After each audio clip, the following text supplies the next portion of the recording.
They said I was just a nurse. Just. That little word, packed with so much dismissal.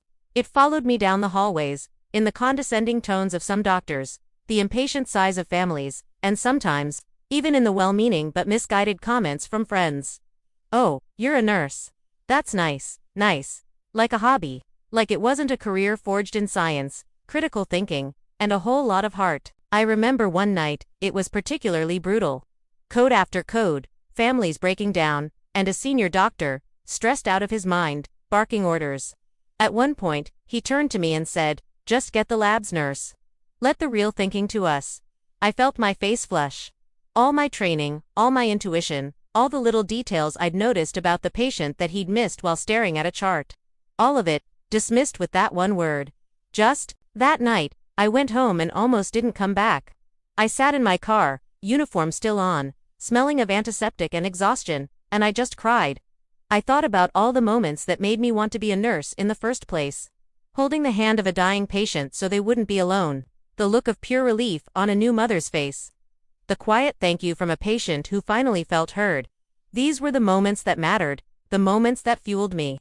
But the constant chipping away at my professional identity was taking its toll. It felt like I was screaming into a void, trying to prove my worth in a system that often saw me as a task doer, not a thinker. But something shifted in me that night. It was a quiet defiance.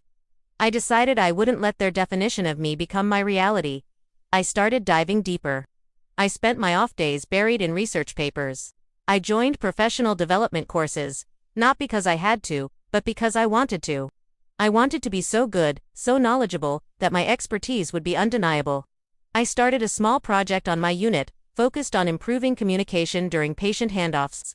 It was a simple idea, born from the frustration of seeing critical information get lost in translation between shifts, leading to near misses and errors. At first, nobody paid much attention. It was just that thing Sarah is doing. A few colleagues were supportive, but mostly, it was me. After my shifts, poring over data, creating new checklists, and gently, persistently, trying to get others on board. I faced so much resistance. We've always done it this way. We don't have time for this, and of course, the ever-present subtext, you're just a nurse. What do you know about system-wide changes? But then, small things started to happen. A junior doctor thanked me because the new handoff sheet gave him a clear picture of his patient overnight. A medication error was caught because of the double check I had built into the process. The number of patient falls on our unit started to decrease, slowly but steadily. People started to notice. The thing Sarah is doing was actually working. My unit manager saw the data and became my biggest champion. She helped me present my findings to hospital administration. I was terrified. Standing in a boardroom full of executives in suits, me in my slightly faded scrubs, felt like David versus a whole room of Goliaths. I spoke from the heart. I shared the stories, the data, the near misses, and the successes. I didn't just present a project. I presented a new way of thinking, a culture of safety where every team member's voice, especially the nurses, was valued. I expected polite nods and a thank you for your time. What I got was a room full of genuinely interested people asking smart questions. They saw the potential. My little unit project was about to go hospital-wide. A few months later, an email landed in my inbox. It was a nomination for a national award for innovation in patient safety. I laughed when I first saw it, me an award. It seemed impossible, but my manager had nominated me, and with the hospital's backing, the nomination went through. And then, I won. I stood on a stage, in a fancy dress, holding a heavy glass trophy, looking out at a sea of faces. And all I could think about was that doctor who told me to just get the labs. I wasn't angry. I was grateful. His dismissal had lit a fire in me that I didn't even know I had.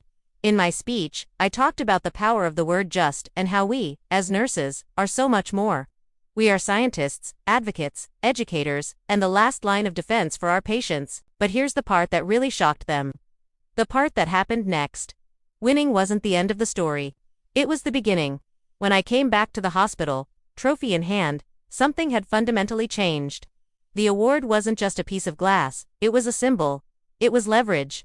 The doctor who once dismissed me, he came up to me, not with an apology, but with something better, respect. He asked for my opinion on a complex case. He listened. He saw me not as a subordinate, but as a colleague. That was the real victory.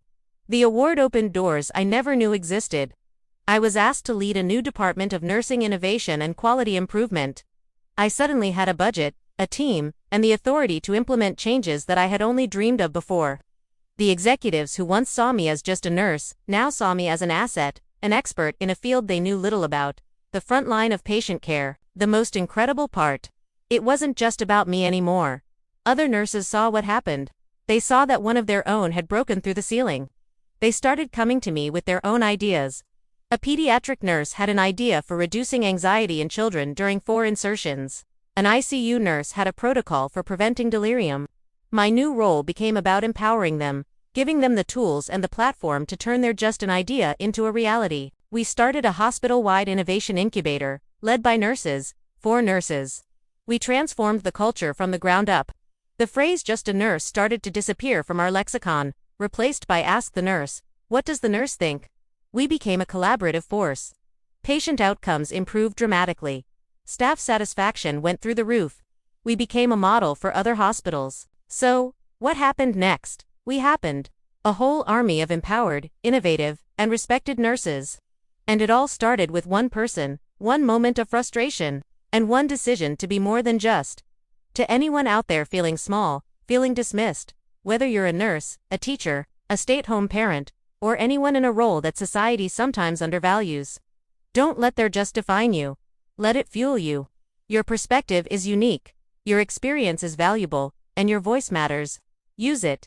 You never know what kind of revolution you might start. Thank you so much for listening to my story. If it resonated with you, please hit that like button and subscribe for more content. I'd love to hear about your own just a moments in the comments below. Let's share and support each other.